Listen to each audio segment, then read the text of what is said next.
നമസ്കാരം, ഞാൻ മൃണാൾ. കുറേ ദിവസം മുമ്പാണ് യൂട്യൂബിലെ മാസ്റ്റർ ക്ലാസിന്റെ അവസാനത്തെ എപ്പിസോഡ് ചെയ്തത്. അത് കൽക്കത്തയിൽ ഞാൻ ഉണ്ടാകുമ്പോഴാണ്. നെക്സ്റ്റ്, ഇന്ന് നമ്മൾ സംസാരിക്കാൻ പോകുന്നത് മെനു എഞ്ചിനീയറിങ്ങിനെ കുറിച്ചിട്ടാണ്. മെനുവിൽ സ്ഥിരമായിട്ട് ക്ലാസിക്കായിട്ട് പറ്റുന്നൊരു അബദ്ധം പറയാം. എവിടെയെങ്കിലും കണ്ടൊരു വീഡിയോ, ഫേസ്ബുക്കിലോ യൂട്യൂബിലോ ഇൻസ്റ്റാഗ്രാമിലോ എവിടെയെങ്കിലും കണ്ടൊരു വീഡിയോ, ആ വീഡിയോയിലത്തെ പുറത്ത് ഫുഡ് വേണം. ബോംബെയിൽ ഇങ്ങനെ ഒരു സാൻഡ്വിച്ച് ഉണ്ടാക്കുന്നുണ്ട്, നമുക്കത് ഉണ്ടാക്കണം. അല്ലെങ്കിൽ കണ്ടോ റവ വെച്ചിട്ട് മീൻ പൊരിക്കുന്ന ഗോവയിൽ, നമുക്കതുപോലെ ചെയ്യണം. അല്ലെങ്കിൽ റഷ്യയിൽ കണ്ടോ ഒരു സാധനം ചെയ്യുന്നത്, നമുക്കതുപോലെ ചെയ്യണം. അങ്ങനെ ഒരു ഐഡിയ. അല്ലെങ്കിൽ എൻ്റെ അമ്മ നന്നായിട്ട് പുട്ടും കടല ഉണ്ടാക്കുക. ഒരു റെസ്റ്റോറൻറ്റിൽ പോയാൽ അത്രയും നല്ല പുട്ടും കടല കിട്ടില്ല.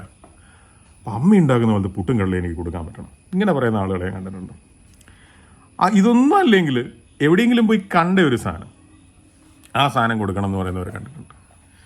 ഇതിൻ്റെ ഒരു ഫണ്ടമെൻ്റൽ പ്രോബ്ലം എന്താണെന്ന് വെച്ച് കഴിഞ്ഞാൽ, ഇത് ആരുണ്ടാക്കും, ഇതിൻ്റെ ഇൻഗ്രീഡിയൻസ് എവിടെ നിന്ന് കിട്ടും, ഇതിൻ്റെ കോസ്റ്റിംഗ് എന്താണ്, ഇത് നമുക്ക് പ്രോഫിറ്റബിളായിട്ട് വിൽക്കാൻ പറ്റുമോ, നാട്ടുകാർക്ക് ഇത് ഇഷ്ടപ്പെടുമോ എന്നുള്ളതിനൊക്കെ ആശ്രയിച്ചിരിക്കും ഇത് സക്സസ്ഫുൾ ആവുമോ ഇല്ലയോ എന്നുള്ളത്. ഇത് കൊടുക്കുന്ന സ്ഥലത്തിന് എന്ത് ആംബിയൻസ് വേണം, അത് എത്ര ഇൻവെസ്റ്റ്മെൻറ്റ് വേണം, ഇൻവെസ്റ്റ് ചെയ്യാനുള്ള പൈസ നമ്മുടെ കയ്യിലുണ്ടോ അല്ലേ. അപ്പം നമ്മളിതൊന്ന് തിരിച്ചാലോചിക്കുന്നത് നല്ലതാണ്. സത്യത്തിൽ നമ്മൾ ആലോചിക്കേണ്ട ആരെ കുറിച്ചിട്ടാണ് ഒരു മെനു എഞ്ചിനീയറിങ് ചെയ്യുന്ന സമയത്ത്, അല്ലെങ്കിൽ മെനു ഉണ്ടാക്കുന്ന സമയത്ത്. മെനു ഉണ്ടാക്കുക എന്ന് പറഞ്ഞു കഴിഞ്ഞാൽ അപ്പുറത്തും ഇപ്പുറത്തും മറ്റടുത്തുള്ള റെസ്റ്റോറൻറ്റുകളിൽ നിന്ന് ഒരു 100 മെനു സംഘടിപ്പിച്ചിട്ട് അതിൽ നിന്ന് ഓരോന്നൊക്കെ എടുത്തിട്ട് ഒരു 120 മെനു ഉണ്ടാക്കാൻ ആർക്കും പറ്റും. അതല്ല ഉദ്ദേശിക്കുന്നത്. നമ്മുടെ സ്ഥലത്തിന്, നമ്മുടെ കച്ചവടത്തിന് സക്സസ്ഫുൾ ആയിട്ടുള്ള, നമുക്ക് ചെയ്യാൻ പറ്റുന്ന, കാലാകാലങ്ങളായിട്ട് നമ്മുടെ റെസ്റ്റോറൻറ്റ് ഒരു ഗുഡ് വിൽ ഉണ്ടാക്കാൻ പറ്റുന്ന, സസ്റ്റൈനബിൾ ആയിട്ട് ഫൈനാൻഷ്യലി നിലനിൽക്കാൻ പറ്റുന്ന രീതിയിലുള്ള ഒരു ബിസിനസ് ഉണ്ടാക്കാനുള്ള മെനു ഉണ്ടാക്കുന്ന കാര്യമാണ് ഈ പറയുന്നത്. 4 കൂട്ടരെ പറ്റി ആലോചിക്കണം ഞാൻ പറയാം. ഒന്നാമത്തെ ആൾ പണം മുടക്കുന്ന ആൾ. ഇപ്പം ഞാനാണെങ്കിൽ ഞാൻ, നിങ്ങളാണെങ്കിൽ നിങ്ങൾ. കാരണം നമ്മുടെ നിലനിൽപ്പുണ്ടെങ്കിലേ ഇത് പരിപാടി നടക്കുള്ളൂ. പ്രൊഡ്യൂസർ ഉണ്ടെങ്കിലേ സിനിമ ഉണ്ടാവുള്ളൂ അല്ലേ. അതെന്ന് പറഞ്ഞ പോലെ മുതൽ മുടക്കുന്ന ആൾ നിലനിന്നാലേ റെസ്റ്റോറൻറ്റ് ഉള്ളൂ. രണ്ടാമത്തെ കൂട്ടർ തൊഴിലാളികൾ. ചിലർ പറയുന്ന കേൾക്കാം, ലെബനന്ന് ഷെഫിനെ കൊണ്ടുവന്നിട്ട് നമുക്ക് മന്തി ഉണ്ടാക്കണം, അല്ലെങ്കിൽ യമനിലാണ് ഇന്ന ടൈപ്പ് മന്തി ഉണ്ടായത്, യമൻ നാളെ കൊണ്ട്, അല്ലെങ്കിൽ ടർക്കിഷ് ഡോണർ കബാബ്, ടർക്കിന്ന് ഷെഫിനെ കൊണ്ടുവന്ന് ചെയ്യണം, ഈജിപ്തിൽ നിന്ന് കൊണ്ടുവരണം. ഇതൊക്കെ എത്ര കാലം നടക്കും? ഇയാൾ എത്ര കാലം നമ്മുടെ കൂടെ നിൽക്കും? ഇയാൾക്ക് എത്ര ശമ്പളം കൊടുക്കും? ഇത് നടക്കുമോ? അപ്പം ഈ തൊഴിലാളികൾ വലിയ പ്രശ്നമാണല്ലോ. തൊഴിലാളികൾ എന്ന് പറയുമ്പോൾ അവർക്ക് കംഫർട്ടബിളായിട്ട് ജോലി ചെയ്യാൻ പറ്റണം. എന്നാലേ അവർ കാലാകാലം നമ്മളവിടെ നിൽക്കുകയുള്ളൂ. 2-3 കൊല്ലമെങ്കിലും ഒരു തൊഴിലാളി നമ്മുടെ കൂടെ നിന്നില്ലെങ്കിൽ അത് എളുപ്പമല്ല. പുതിയ ആളുകളെ ഒരു 6 മാസം അല്ലെങ്കിൽ 3 മാസം കൂടുതോറും ജോയിൻ ചെയ്തുകൊണ്ടിരിക്കുന്ന ഒരു റെസ്റ്റോറൻറ്റ് എന്ന് പറയുന്നത് ഭയങ്കര അൺസെറ്റിൽഡ് ആയിരിക്കും. അതിനകത്തുള്ള ഒരു അറ്റ്മോസ്ഫിയർ, വർക്ക് കൾച്ചറും എല്ലാം അത് നല്ലതിനല്ല. ഒരു ടീം വർക്കൊക്കെ വേണമെന്നുണ്ടെങ്കിൽ കുറച്ച് കൊല്ലങ്ങൾ നിൽക്കണ്ടേ നമ്മുടെ കൂടെ. എന്നുവെച്ച് വലിയ പാരഗണിലൊക്കെ പോലെ 35 കൊല്ലമൊക്കെ സ്ഥിരമായിട്ട് ജോലി ചെയ്യുന്ന ആളുകൾ അച്ചീവ് ചെയ്യൽ ഭയങ്കര പാടായിരിക്കും. പക്ഷെ എന്നാലും 3, 4, 5 കൊല്ലം എങ്കിലും വേണ്ടേ. അപ്പോൾ ഈ തൊഴിലാളികൾക്ക് ഇത് ഉണ്ടാക്കാൻ പറ്റുമോ? അവർക്ക് ആ ടൈമിങ്ങിൽ അത് ഉണ്ടാക്കാൻ പറ്റുമോ? അവർക്ക് അത് നമ്മൾ പ്രതീക്ഷിക്കുന്ന ലെവലിലേക്ക് ഉണ്ടാക്കാൻ പറ്റുമോ? കോസ്റ്റ് ഓക്കെ ആയിരിക്കുമോ അവരുണ്ടാക്കുമ്പോൾ? നമ്മൾ ആലോചിക്കണം അല്ലേ. രണ്ടാമത്തെ കൂട്ടർ തൊഴിലാളികളാണ്. മൂന്നാമത്തെ കൂട്ടർ സപ്ലയേഴ്സാണ്. നമ്മൾ ടെക്സസിൽ പോയിട്ടൊരു ബർഗർ കണ്ടു. ഇന്ന പോലത്തെ ബീഫ് ഇന്ന പോലെ നമ്മൾ മിൻസ് ചെയ്ത് അങ്ങനെ ഒരു സാധനം ഉണ്ടാക്കി അതിലേക്ക് കുറച്ച് ഹോട്ട് സോസിൻ്റെ ഒരു മിക്സ് ചേർത്തിട്ട്, ഒരു പ്രത്യേക ചീസ് വെച്ചിട്ട്, ഒരു പ്രത്യേക ഷേപ്പിലുള്ള പൊട്ടറ്റോ ബൺ വെച്ചിട്ട്, അല്ല അങ്ങനെയൊക്കെ ഉള്ളൊരു ബർഗർ നമുക്കത് ഇഷ്ടപ്പെട്ടു. ഇതൊക്കെ തരാൻ ഇവിടുത്തെ സപ്ലൈസിന് പറ്റുമോ? നമ്മൾ ആലോചിക്കണ്ടേ. ഇതൊക്കെ വിടും.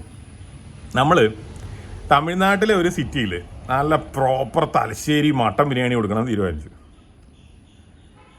നമുക്ക് വേണ്ട അരി എവിടെ കിട്ടുന്നില്ലെങ്കിലോ എന്ത് ചെയ്യും? എവിടെ നിന്ന് കൊണ്ടുപോകും? ഇത് ഒരു തവണ കൊണ്ടുപോകാനെല്ലാം എളുപ്പമാണ്. പക്ഷേ ഇത് സ്ഥിരം ജോലിയാകുമ്പോൾ ഭയങ്കര പാടുമാണ്. മുതലാളി തന്നെ പോയി മീൻ മേടിക്കേണ്ടി വരിക എന്നൊക്കെ പറഞ്ഞു കഴിഞ്ഞാൽ ഭയങ്കര പാടാണ്. എനിക്ക് പേഴ്സണലി അറിയുന്ന ഒരുപാട് സിറ്റുവേഷൻസ് ഉണ്ട്. ആദ്യം ഒരു ആവേശത്തിൻ്റെ പുറത്ത് ഈ ഇൻഗ്രീഡിയൻ്റ് ഒക്കെ സംഘടിപ്പിക്കും. അതൊന്നും നടക്കില്ല. പിന്നെ ഇന്ത്യ എന്ന് പറയുന്നത് പല സാധനങ്ങൾ ഇമ്പോർട്ട് നിരോധിച്ചിട്ടുള്ള രാജ്യമാണ്. മര്യാദ ഒരു ചീസ് ഇമ്പോർട്ട് ചെയ്യാൻ പോലും പല കാലങ്ങളിലും ഇന്ത്യയിൽ പറ്റിയിട്ടില്ല. അപ്പോൾ നമ്മൾ എവിടെയെങ്കിലും കണ്ടിട്ടുള്ളൊരു സാധനം നമ്മുടെ മെനുവിലേക്ക് ആഡ് ചെയ്യുന്നതിന് മുമ്പ് സപ്ലയേഴ്സിനെ കുറിച്ച് ആലോചിക്കണം. അവരെന്ത് വിലയ്ക്ക് കൃത്യമായിട്ട്, സപ്ലയേഴ്സിന് 3 കാര്യങ്ങളാണല്ലോ: വില, സപ്ലൈ ചെയ്യുന്ന ടൈം, ഇതിനൊക്കെ പുറമെ സപ്ലൈ ചെയ്യുന്ന പ്രൊഡക്റ്റിൻ്റെ ക്വാളിറ്റി. ഇത് 3ഉം ഉറപ്പ് വേണ്ടേ സപ്ലയേഴ്സിൻ്റെ കേസിൽ. അപ്പോൾ സപ്ലയേഴ്സും ഓക്കെ എന്ന് വിചാരിക്കുക. ഇനി മൂന്നാമതൊരു കൂട്ടരുണ്ട്, നാലാമത് കൂട്ടർ കസ്റ്റമർ. നമ്മൾ മെനു ഉണ്ടാക്കുന്നു, മെനു സസ്റ്റൈനബിളായിട്ട് നമുക്ക് വിൽക്കാൻ പറ്റുന്ന പ്രൈസിൽ ഇടാൻ പറ്റും നമ്മൾ തീരുമാനിക്കുന്നു. തൊഴിലാളി അത് ഉണ്ടാക്കാൻ റെഡിയാണ്, എല്ലാ ക്വാളിറ്റിയും എല്ലാം റെഡിയാണ്, സാധനങ്ങളൊക്കെ കിട്ടാനുണ്ട്. കസ്റ്റമർക്ക് ഈ സാധനം വേണ്ടെങ്കിലോ എന്ത് ചെയ്യും? നമ്മൾ തന്നെ കഴിച്ചു തീർക്കും അല്ലേ? എന്നിട്ട് പറയാം നമ്മളൊരു സൂപ്പർ സാധനം ഉണ്ടാക്കി, നാട്ടുകാർക്കൊന്നും വേണ്ട, അല്ലെങ്കിൽ നാട്ടുകാർക്ക് എന്താ അറിയാം. അങ്ങനെ പറഞ്ഞ ആളുകളുണ്ട്.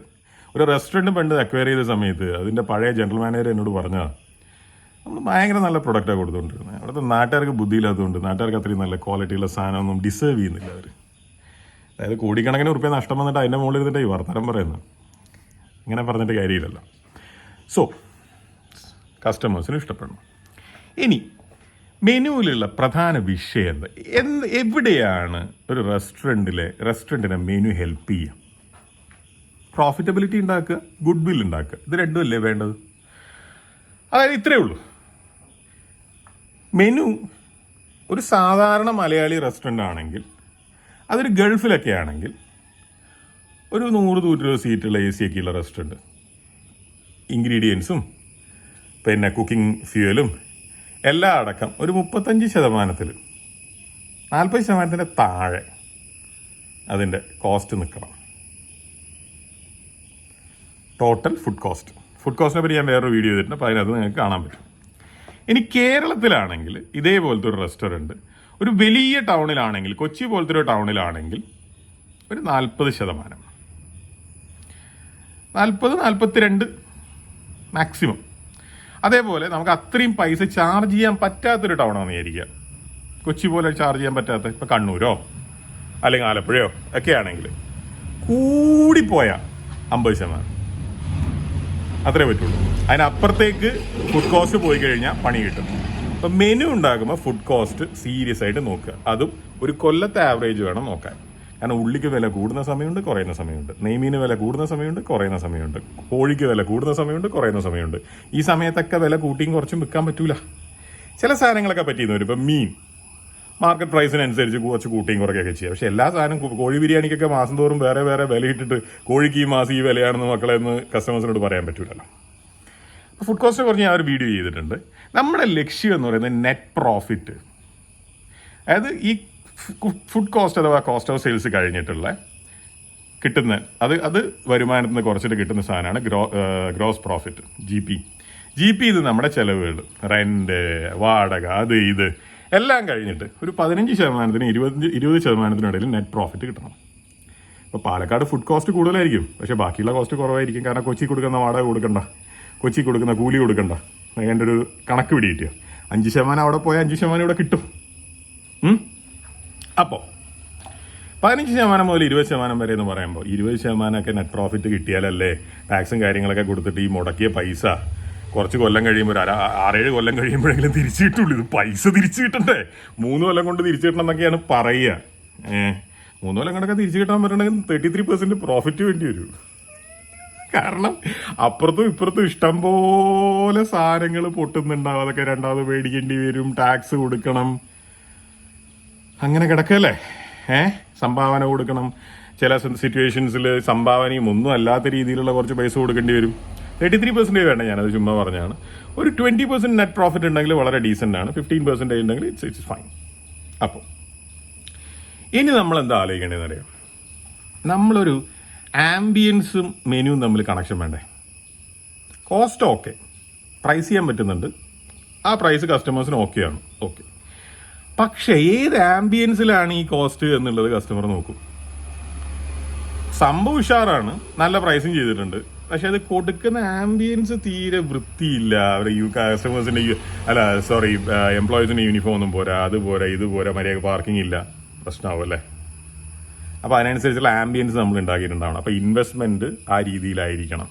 ഇൻവെസ്റ്റ്മെന്റിന് അനുസരിച്ചുള്ള ഒരു ആംബിയൻസ് അവിടെ ഉണ്ടാവും, ഒരു കസ്റ്റമർ സർവീസ് സ്റ്റൈലും എല്ലാം അവിടെ ഉണ്ടാവും. അതിനനുസരിച്ചുള്ള മെനു ആയിരിക്കണം അല്ലേ? ഇനി ഇത് സെല്ലബിൾ ആണോ എന്ന് ചോദിച്ചു കഴിഞ്ഞാൽ കസ്റ്റമേഴ്സിന് നല്ല അഭിപ്രായം ഉണ്ടായതുകൊണ്ട് മാത്രം, പ്രൈസ് ആക്സെപ്റ്റബിൾ ആയതുകൊണ്ട് മാത്രം കാര്യമില്ല. നമ്മൾ മീൽസിൽ കോൺസെൻട്രേറ്റ് ചെയ്യുന്ന റെസ്റ്റോറൻ്റാണ്, നമുക്ക് ഇത്ര പൈസയുടെ വരുമാനം വേണം ഒരു ദിവസം. എന്നാലേ നെറ്റ് പ്രോഫിറ്റ് 20% ഉണ്ട്, പക്ഷെ മൊത്തം കച്ചവടം 10,000 രൂപയേ ഉള്ളൂ. അപ്പോൾ എത്ര രൂപ കിട്ടുക? ചെറിയ പൈസയിലേ കിട്ടുള്ളൂ. 1 കോടി രൂപ റെസ്റ്റോറൻറ്റിന് വേണ്ടി മുടക്കിയിട്ടുണ്ട്, വല്ല കാര്യമുണ്ടോ? നടക്കൂല. അപ്പോൾ നമ്മളൊരു 500 മീൽസ് അല്ലെങ്കിൽ 800 മീൽസ് വെക്കണം. അപ്പോൾ ബിരിയാണിയാണ് വെക്കുന്നത്, അല്ലെങ്കിൽ 1000 ബിരിയാണി വെക്കണം. അപ്പോൾ സെല്ലബിൾ എന്ന് പറഞ്ഞു കഴിഞ്ഞാൽ ഇത് പോകണം, ക്വാണ്ടിറ്റിയിൽ ഷിഫ്റ്റ് ചെയ്യണം. അത് നമ്മൾ ആലോചിക്കണം. നമ്മുടെ ഈ പ്രൊഡക്റ്റ് ചിലപ്പോൾ ഭയങ്കര ഗംഭീര സാധനമായിരിക്കും, തന്തൂരി ചായ, ഒരു രക്ഷയില്ല. പക്ഷേ ദിവസം 2 പേരായിരിക്കും കുടിക്കാൻ വരുന്നത്. എന്താ കാര്യം? അങ്ങനെ ഒരു സാധനം മെനുവിലുണ്ടായിട്ട് വല്ല കാര്യമുണ്ടോ? വല്ല കാര്യമുണ്ടോ? ഒരു കാര്യമില്ല അല്ലേ. പിന്നെ ചില സാധനങ്ങൾ നമ്മൾ മെനുവിൽ വെക്കും, അത് ആളുകളെ ഒന്ന് അട്രാക്ട് ചെയ്യാണ്. ആ സാധനമൊന്നും ആളുകൾ മേടിക്കില്ല, അതിലൊരു അട്രാക്ഷൻ കൊണ്ട് ആളുകൾ വരും. ഇപ്പോൾ ഒരു ഉദാഹരണത്തിന് തീരെ ഉച്ചയ്ക്ക് എല്ലാവരും മീൽസ് മാത്രം വെക്കുന്ന ഒരു ഏരിയ, ഏതോ ഒരു ഏരിയ, കേരളത്തിൻ്റെ ഏതോ ഒരു ഏരിയ നമ്മൾ മീൽസ് വെക്കുക. നമുക്കറിയാം നമ്മൾ 60 രൂപയ്ക്കാണ് മീൽസ് കൊടുക്കുന്നത്, അല്ലെങ്കിൽ 80 രൂപയ്ക്കാണ് മീൽസ് കൊടുക്കുന്നത്. പിന്നെ 60 രൂപയ്ക്ക് മീൽസ് കൊടുത്തു കഴിഞ്ഞാൽ നമുക്ക് കാര്യമായിട്ട് പ്രോഫിറ്റ് ഒന്നും കിട്ടൂല. ആളുകൾ 2-3 തവണ ചോറ് വാങ്ങിക്കുന്നുണ്ട്, കറി വാങ്ങിക്കുന്നുണ്ട്, വേസ്റ്റേജ് ഉണ്ടാകുന്നുണ്ട്. ആ മീൽസ് വെക്കാനുള്ള ആളുടെ കോസ്റ്റ് ഭയങ്കര കൂടുതലാണ്, ഒക്കെ പ്രശ്നമാണ്. പക്ഷെ എന്നാലും നമ്മൾ വെക്കും. എന്തുകൊണ്ട്? ആ മീൽസ് ഉണ്ടെങ്കിലാണ് അതിൻ്റെ കൂടെ കുറച്ച് ചെമ്മീൻ പൊരിച്ചതോ അല്ലെങ്കിൽ കണവ ഫ്രൈയോ എന്തെങ്കിലുമൊക്കെ പോവുക, അതിന് നല്ല ലാഭം കിട്ടും. അങ്ങനെ ഒരു കാര്യമുണ്ട്. കാരണം കോസ്റ്റ് എന്ന് പറയുന്നത് ആവറേജ് ആണ്. അപ്പം മെനുവിൽ ചില സാധനങ്ങൾ ഒരു ചൂണ്ടയാണ്, ചൂണ്ടയിട്ടിട്ടാണ് ബാക്കിയുള്ളത് വിൽക്കുക. അങ്ങനെ ഒരു സംഭവമുണ്ട്. അപ്പം അത് ആലോചിക്കുക. അപ്പം ഇൻവെസ്റ്റ്മെൻറ്റിന് വേണം ആംബിയൻസ് ഓക്കെ അല്ലെങ്കിൽ മെനുവും പ്രൈസിങ് ഒന്നും ശരിയാവില്ല. കാരണം നമ്മളിപ്പോൾ ഭയങ്കര ഹൈഫൈ ബർഗറും അതും ഇതൊക്കെയാണ് കൊടുക്കുന്നത്. പക്ഷേ അതൊരു ഓലപ്പുരയിലാണെങ്കിൽ നടക്കില്ല അല്ലേ. പക്ഷെ ഒരു ഓലപ്പുര പോലെ ഹട്ട് ഉണ്ടാക്കിയിട്ട് ഇപ്പോൾ ഷാപ്പ് കറികൾ വിൽക്കുകയാണെങ്കിൽ നടക്കുകയും ചെയ്യും. അപ്പോൾ ആംബിയൻസ് മെനുവിന് മാച്ച് ചെയ്യണം. ഇനി ഒരു കാര്യം കൂടിയുണ്ട്. ഈ നമ്മളിപ്പോൾ സീസണലാണ് പല സംഭവങ്ങളും. അതുപോലെ തന്നെ നമുക്ക് ഡേ സ്പെഷ്യൽസും ഉണ്ടാവും. ഇപ്പോൾ സീസണലായിട്ട് നമ്മൾ ചില സംഭവങ്ങൾ ആഡ് ചെയ്യും. ഇപ്പോൾ ക്രിസ്മസ് വരും, ഇപ്പോൾ ക്രിസ്മസിനനുസരിച്ച് ചില സംഭവങ്ങൾ. ഓണം വരും, ഓണത്തിന് ചില സംഭവങ്ങൾ. ഇപ്പോൾ റംസാൻ വരും, റംസാൻ അനുസരിച്ച് ചില സംഭവങ്ങൾ. ചിലപ്പോൾ റെസ്റ്റോറൻറ്റ് ടൈമിങ് തന്നെ കുറച്ച് മാറ്റേണ്ടി വരും സീസൺ അനുസരിച്ച്. അതേപോലെ തന്നെയാണ് ഡേ സ്പെഷ്യൽസ്. ഇപ്പോൾ നമ്മൾ എല്ലാ ഫ്രൈഡേയ്സിലും ഇലയിട്ട് സദ്യ UAE-യിലാണെങ്കിൽ, അല്ലെങ്കിൽ കേരളത്തിലിപ്പോൾ ഒരു കോട്ടയത്താണെങ്കിൽ എല്ലാ ഞായറാഴ്ചയും നസ്രാണി സദ്യ, അല്ലെങ്കിൽ തിരുവനന്തപുരത്താണെങ്കിൽ എല്ലാ വീക്കെൻഡിലും പായസവും ബോളിയും കൂട്ടിയിട്ടുള്ള സദ്യ എന്നൊക്കെ പറഞ്ഞാൽ നമുക്ക് പലതും ചെയ്യാൻ പറ്റും. അതിനും മെനുവിൽ ഒരു ചെറിയ സ്പേസ് വേണം. കാരണം അതും കൂടെ കൂടിയിട്ടാണ് ഒരു റെസ്റ്റോറൻറ്റ് അറ്റ്മോസ്ഫിയർ. അതായത് വീട്ടിൽ കിട്ടാത്തൊരു സാധനം കൂടെ റെസ്റ്റോറൻറ്റിൽ കിട്ടണ്ടേ. വീട്ടിൽ കിട്ടുന്ന ഈ ഹോംലി എന്ന് പറയും. സ്ഥിരമായിട്ട് വീട്ടിൽ കഴിക്കുന്നവന് എന്തെങ്കിലും സ്പെഷ്യലായിട്ട് റെസ്റ്റോറൻറ്റിൽ കിട്ടാനാണ് അവൻ വരുന്നത്. അപ്പോൾ അവനോട് ഹോംലി എന്ന് പറഞ്ഞാലോ നടക്കൂല അല്ലേ. പക്ഷേ ഹോംലി വേണ്ടവരുണ്ട്, സ്ഥിരമായിട്ട് റെസ്റ്റോറൻറ്റിൽ നിന്ന് കഴിക്കുന്നവർ. അവർക്കൊരു ഹോംലി എന്നാകുമ്പോൾ അപ്പോൾ ഇതിൻ്റെയൊക്കെ ഒരു മിക്സാണ് മെനു. ഇനി നമ്മൾ ഇതൊക്കെ കൂടി മെനു ഉണ്ടാക്കുന്നു, എല്ലാ സംഭവങ്ങളും ഉണ്ടാക്കുന്നു. ദയവ് ചെയ്ത് ഒരു 100 നമ്പറിൻ്റെ അടുത്തേക്കൊന്നും പോകരുത്. മെനുവിലുള്ള ഐറ്റംസ് ഒരു പരിധിക്കുള്ളിൽ നിന്നാൽ മതി. ഇപ്പോൾ തിരുവനന്തപുരം അജ്വയുടെ മെനു ബിരിയാണി ചിക്കൻ ഫ്രൈയും കഴിഞ്ഞു. നല്ലോണം കച്ചവടം ഉണ്ടല്ലേ. അത് മതി, ചെറിയ മെനു മതി. ഒരു 10-30 ഐറ്റത്തിൽ നിങ്ങളുടെ ടോട്ടൽ മെനു നിർത്താൻ പറ്റിയാണല്ലോ, you will be so lucky. അതുപോലെ ഒരു 100 കൂടുതൽ നിങ്ങളുടെ മെനുവിലെ സാധനങ്ങൾ പോയാൽ ഡ്രിങ്ക്സും എല്ലാം അടക്കം ഞാൻ പറയുന്നത് ഭയങ്കര കോംപ്ലിക്കേറ്റഡ് ഓപ്പറേഷനാവും. കുറച്ച് സാധനങ്ങൾ മതി, ഉള്ളത് നന്നായി കൊടുത്താൽ മതി. പിന്നെ മെനുവിൽ ഇന്നത്തെ കാലത്ത് വേറെ 2-3 കാര്യങ്ങളുണ്ട്. ക്ലൗഡ് കിച്ചണിലെ മെനുവിനെ കുറിച്ച് നമുക്ക് സെപ്പറേറ്റ് ആയിട്ട് പറയാം, കാറ്ററിങ്ങിലെ മെനുവിനെ കുറിച്ച് സെപ്പറേറ്റ് ആയിട്ട് പറയാം. വേറെ ഉള്ളത് ഡെലിവറിയാണ്. അപ്പോൾ ഡെലിവറിയിൽ പലപ്പോഴും കണ്ടിട്ടുള്ളത് 50% ഡെലിവറി കമ്പനികൾ കൊണ്ടുപോകുന്നതാണ്. അവരൊരു 28%, 25% ചാർജ് പറയും. അതിൻ്റെ മുകളിൽ അവർക്ക് കുറച്ച് ടാക്സ് ഉണ്ടാവും. അതിൻ്റെ മുകളിൽ അവിടെ നിങ്ങൾ ഡെലിവറി ലേറ്റ് ആയതുകൊണ്ട് ഡിസ്കൗണ്ട് കൊടുക്കേണ്ടി വന്നു, ഇവിടെ അത് ചെയ്യേണ്ടി വന്നു, പ്രൊമോഷൻ ചെയ്യേണ്ടി വന്നു എന്നൊക്കെ പറഞ്ഞിട്ട് പല പൈസയും കൊണ്ടുപോകും. അപ്പോൾ നമ്മൾ അതിനനുസരിച്ച് ഒരു ഡെലിവറി ചാർജോ ഒരു പാക്കേജിങ് ചാർജോ ഒക്കെ നമ്മൾ ചെയ്യണം. പിന്നെ ഈ ഡെലിവറി ഫോക്കസ് ചെയ്തിട്ട് ബിസിനസ് ചെയ്യുന്ന സമയത്ത് എത്രത്തോളം ക്വാണ്ടിറ്റിയും സാധനങ്ങളും ഒക്കെ റെസ്റ്റോറൻറ്റിന് മാച്ച് ചെയ്ത് കൊടുക്കാൻ പറ്റുമോ അതുപോലെ തന്നെ ചെയ്യണം. കാരണം ആളുകൾക്ക് നിങ്ങളുടെ റെസ്റ്റോറൻറ്റിലെ സർവീസുകളും ആംബിയൻസും ഒന്നും അനുഭവിക്കാൻ പറ്റുന്നില്ല ഡെലിവറി മേടിക്കുമ്പോൾ. അവരാകെ കാണുന്നത് അതിൻ്റെ പാക്കേജിങ്, പ്രസൻറ്റേഷൻ, ക്വാണ്ടിറ്റി, ടേസ്റ്റ്, ചൂട്, ഇതൊക്കെയാണ്. അപ്പോൾ അതിലൊക്കെ നിങ്ങൾ കോംപ്രമൈസ് ചെയ്യാൻ തുടങ്ങിക്കഴിഞ്ഞാൽ ആ മെനു പൊളിയും. അപ്പോൾ ഡെലിവറി മെനുവിനെ കുറിച്ചിട്ടും നമുക്ക് സെപ്പറേറ്റ് ആയിട്ട് പറയാം. അപ്പോൾ ഇതിനെക്കുറിച്ച് ഇനിയും സ്പെസിഫിക് ആയിട്ട് ചോദിച്ചു കഴിഞ്ഞാൽ സ്പെസിഫിക് ആയിട്ട് പറയാനുണ്ട്. അപ്പോൾ എനിക്കൊരു കാര്യം പറയാനുള്ളത്, ഞാൻ ഈ ഇങ്ങനെ യൂട്യൂബിൽ മാസ്റ്റർ ക്ലാസ് നടത്തുന്നത് ജനറലായിട്ട് ഇത് കേൾക്കാൻ താല്പര്യമുള്ളവർക്ക് കേട്ടിട്ട് ഒരു ധാരണ ഉണ്ടാക്കാൻ വേണ്ടിയിട്ടാണ്. നിങ്ങൾക്ക് സ്പെസിഫിക് ആയിട്ട് അറിയണമെന്നുണ്ടെങ്കിൽ, ഒരാൾക്ക് സ്പെസിഫിക് ആയിട്ട് അറിയണമെന്നുണ്ടെങ്കിൽ മാസ്റ്റർ ക്ലാസ്സുകൾ ഞാൻ നടത്താറുണ്ട്. ഓൺലൈനിൽ നടത്താറുണ്ട്. ഓൺലൈനിൽ 1-to-1 മാസ്റ്റർ ക്ലാസ്സുകൾ നടത്താറുണ്ട്. അതുപോലെ തന്നെ കൊച്ചിയിലിപ്പോൾ 11-ാം തീയതി അല്ലേ, ഞായറാഴ്ച ജൂലൈ 11 അന്ന് മാസ്റ്റർ ക്ലാസ് നടത്തുന്നുണ്ട്. ഇപ്പോൾ കൊച്ചിയിലെ മാസ്റ്റർ ക്ലാസ്സിൻ്റെ ഫീസ് 9,000 റുപ്പീസാണ്. അതിൽ ഇനിയും 5-6 സീറ്റ് വേക്കൻ്റ് ഉണ്ടെന്ന് തോന്നുന്നു. ഓൺലൈനിലെ മാസ്റ്റർ ക്ലാസ് 1-to-1 ആണ്, ഗൂഗിൾ മീറ്റിൽ 1-to-1. അപ്പോൾ അതിൻ്റെ ഫീസ് 15,000 ആണ്. അപ്പോൾ അതാകുമ്പോൾ സ്പെസിഫിക് ആയിട്ട് നിങ്ങൾക്ക് ചോദ്യങ്ങൾ ചോദിക്കാം. എനിക്ക് സ്പെസിഫിക് ആയിട്ടുള്ള രീതിയിലുള്ള കാര്യങ്ങൾ, ജനറൽ ആയിട്ടുള്ള എല്ലാ കാര്യങ്ങളും പറഞ്ഞു കഴിഞ്ഞിട്ട് ഇതിന് പുറമെ ഞാൻ ക്ലബ് ഹൗസിൽ, അതായത് യൂട്യൂബിൽ ഈ സംഭവം ഫ്രീ ആണ്, ഫ്രീ ആയിട്ട് ചെയ്യുന്ന വേറൊരു സംഭവം ക്ലബ് ഹൗസിൽ ആസ്ക് മീ എ ക്വസ്റ്റ്യൻ എന്ന് പറഞ്ഞിട്ട് ഞാൻ ചില സംഭവങ്ങൾ ചെയ്യാറുണ്ട്. അപ്പോൾ അവിടെ ഞാൻ വിശദമായിട്ട് പറഞ്ഞുതരാൻ ശ്രമിക്കാറുമുണ്ട്. ഓക്കെ, അപ്പോൾ ഈ മാസ്റ്റർ ക്ലാസ്സിൽ നിങ്ങൾക്ക് അറിയണമെന്ന് താല്പര്യമുള്ള സംഭവങ്ങൾ ചിലപ്പോൾ എനിക്ക് ഇൻസ്റ്റാഗ്രാമിലോ ഇമെയിലോ ഒക്കെ മെസ്സേജ് ചെയ്താൽ അതിനനുസരിച്ച് അടുത്ത വരുന്ന മാസ്റ്റർ ക്ലാസ്സുകളിൽ ഉൾപ്പെടുത്താൻ ഞാൻ ശ്രമിക്കുകയും ചെയ്യാം. Okay, thank you.